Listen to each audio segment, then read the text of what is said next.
Personal ख्याल है, मैंने देखी नहीं उनकी, लेकिन आई पर्सनली थिंक कि उन्होंने कौमी हुकूमत की बात नहीं की, उन्होंने नेशनल कंसेंसस की बात की थी। एक नेशनल जो रेकन्सिलिएशन की शायद उन्होंने बात की थी। कौमी हुकूमत की मेरा ख्याल है शायद नहीं की उन्होंने बात। मेरे भी पर्सनल ख्याल में कि इस वक्त मुल्क जितना डिवाइडेड है और जितना इस मुल्क को इस वक्त नेशनल रेकन्सिलिएशन की ज़रूरत है, बारिंग दिस गवर्नमेंट, ये जो हुकूमत है इसको बाहर रखें और बाकी जो पार्टीज़ हैं उनको इकट्ठे होकर सोचना चाहिए कि इस मुल्क को आगे कैसे लेके जाना है। 3 साल कारकर्दगी पे क्या कहेंगी आप? जो गवर्नमेंट ने 3 साल कारकर्दगी के हवाले से जो बात करेंगे, आप समझती हैं कि इनका एक अच्छा शुरू?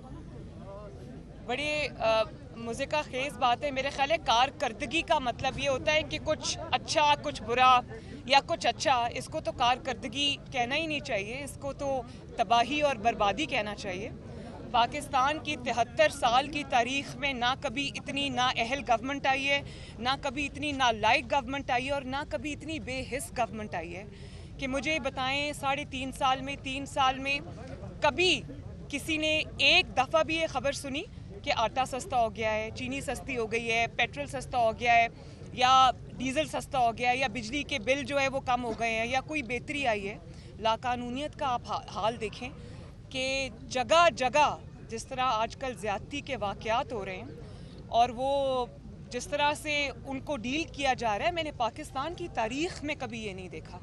और बेहिसी देखें कि ना महंगाई की परवाह है, ना लाकानूनियत की परवाह है, ना अपनी परफॉर्मेंस की परवाह है 2-3 चीज़ों की कि अपोजिशन को किस तरह से तंग करना है, मीडिया को किस तरह से खामोश करना है और अगली धांधली के प्लानिंग किस तरह करनी है, और किसी चीज़ पे नहीं है। तो इसको परफॉर्मेंस कहना या इसको कारकर्दगी कहना ज्यादती है। जो मीडिया रेगुलेटरी बिल आ रहा है हुकूमत की तरफ से, तो नून लीग इस हवाले से उसकी क्या हिकमत अमली है? हाल ही में एक इजलास भी हुआ जिसमें इसको डिस्कस किया गया। बड़ी मुझे तो हैरानगी होती है कि मीडिया को रेगुलेट करना है, उसके लिए उनकी ज़बानबंदी करनी है, लेकिन अपनी हरकतें दुरुस्त नहीं करनी। कि डर सिर्फ उन लोगों से हैं जो सच बोलते हैं। और ये जो 3 साल से आप लोगों के साथ मतीउल्लाह जान साहब, आप इसके प्राइम एग्जाम्पल हैं। आपके साथ, हामिद मीर साहब के साथ, उनके जो भाई हैं, क्या नाम है उनका, आमिर मीर साहब, इसके अलावा जो दीगर जर्नलिस्ट के साथ जो रातों रात, असद तूर के साथ, अबसार आलम साहब के साथ जिस तरह रातों रात घरों से उठा लिया जाता है, गोलियां मार दी जाती हैं, नौकरियों से निकलवा दिया जाता है, सच बोलने की पादाश में उनको चैनल से फारिग कर दिया जाता है, वो यूट्यूब पे अपने प्रोग्राम्स करने पे मजबूर हैं। तो ये जो रेगुलेटरी बिल आ रहा है, ये आई थिंक उसी का तसलसल है। लेकिन मीडिया को खामोश कराने से या डराने से, धमकाने से मेरा नहीं ख्याल कि कोई फ़र्क पड़ेगा, क्योंकि जो आपकी इतनी नालायकी, नाअहली के जो ढेर लगे हुए हैं, अंबार लगे हुए हैं, उसको आप नहीं छुपा सकते। 22 करोड़ अवाम के ख़िलाफ़ कोई बिल लाना पड़ेगा, क्योंकि सब घरों में यही बात कर रहे हैं, सब तंग आए हुए हैं। तो मैं ये समझती हूँ कि ये ड्रैकोनियन किस्म की जो चीज़ें हैं, ये इसलिए ये करते हैं क्योंकि इनकी कारकर्दगी कुछ नहीं है। तो मैं इसको बिल्कुल कंडेम करती हूँ और इस तरह की जो चीज़ें ये नहीं होनी चाहिए। बारी बारी कर लें। कौन?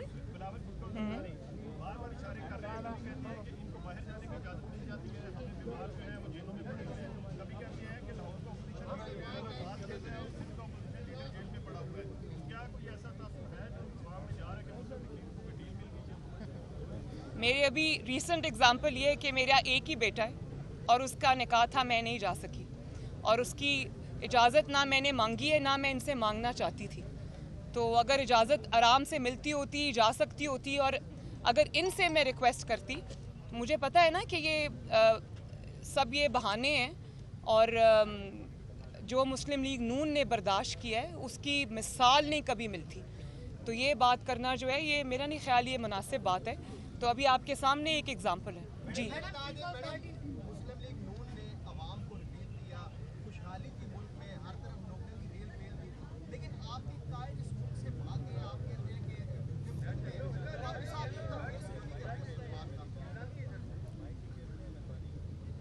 जो 3 साल जिस किस्म के मुकदमात का, जिस किस्म के सियासी इंतकाम का मोहम्मद नवाज शरीफ साहब सामना करके गए हैं, सज़ाएं झूठी भुगत के गए हैं, अरशद मलिक केस की गवाही आपके सामने है।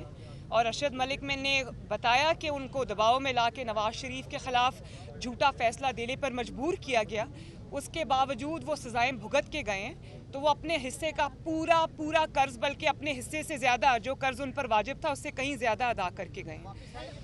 वो मैं आज फिर ये बात कहना चाहती हूँ कि ये नाजायज़ नाअहल हुकूमत है, मुसल्लत की गई हुकूमत है। इसका जो एहतसाब है उसको एहतसाब कहना भी ज़्यादती है, वो इंतकाम है, और इस इंतकाम को जितना फेस कर लिया। अब इस इंतकाम के आगे पेश होना सबसे बड़ी ज़्यादती है, जुल्म को सहना भी सबसे बड़ी ज़्यादती है। जब मियाँ साहब और PMLN ये समझेगी कि मियाँ साहब को वापस आना चाहिए, वो बिल्कुल आएंगे और अपने मुल्क में वापस आएंगे, ये उनका मुल्क है। लेकिन ये जो इस हुकूमत के आगे इसके इंतकाम के आगे पेश होना कोई अक्लमंदी नहीं है।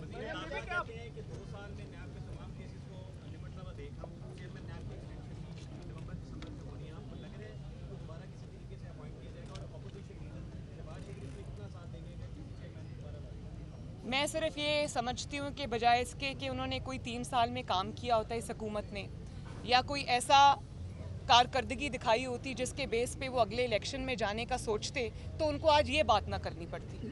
अब उनका पूरा इन्हसार अगले इलेक्शन का इस बात पे है कि जिन अफराद से उनको ख़तरा है, जो अफराद उनके रास्ते में आ सकते हैं, उनके जाली मैंडेट को और उनके जाली जो इरादे हैं उनको एक्सपोज कर सकते हैं, तो उनको रास्ते से हटाना ही अब उनके पास एक आखिरी तरीक़ाकार रह गया है। लेकिन मैं आपको ये बात बता दूं कि अब हालात 2017 और 2018 जैसे नहीं हैं, अब हालात बहुत बदल गए हैं। अभी तो ये सब हुकूमत में है, तो इस किस्म की बातें कर भी देते हैं, सुन भी लेते हैं लोग, लेकिन बहुत जल्दी आप हर चीज़ बदलती हुई देखेंगे इंशाल्लाह। एक मिनट, ये बात कर लें, आपने कर लिया जी।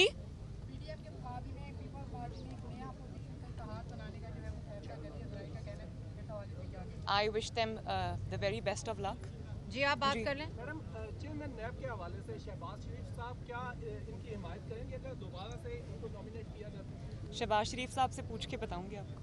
मरियम, ये बताएं कि कुछ दिन पहले अपोजिशन लीडर शहबाज शरीफ को पाकिस्तान टेलीविजन पे उनकी तकरीरें चलाई गई, तो आप एक सरकारी मीडिया की तरफ से जेस्चर को कैसे देखते हैं? बड़ी अच्छी बात है। मैं तो वैसे हैरान हो गई थी जब मुझे पता चला, तो मैं चैनल चेंज करके देख रही थी कि वाकई चला रहे हैं या नहीं चला रहे। थैंक यू जी। Thank you. नहीं चलाएंगे भाई, मेरी तकरीर चलाएंगे तो वो अपना ही PTV को बंद करके उन सबको जेलों में डाल देंगे। Thank you. अगर मगर का कोई जवाब नहीं है। इंशाअल्लाह ताला मियाँ साहब ज़रूर आएंगे, वो अपनी जमात को खुद लीड करेंगे और इंशाअल्लाह बहुत जल्दी होगा। पीपल्स पार्टी से पूछ लें आप, मेरे पास तो इस बात का कोई जवाब नहीं।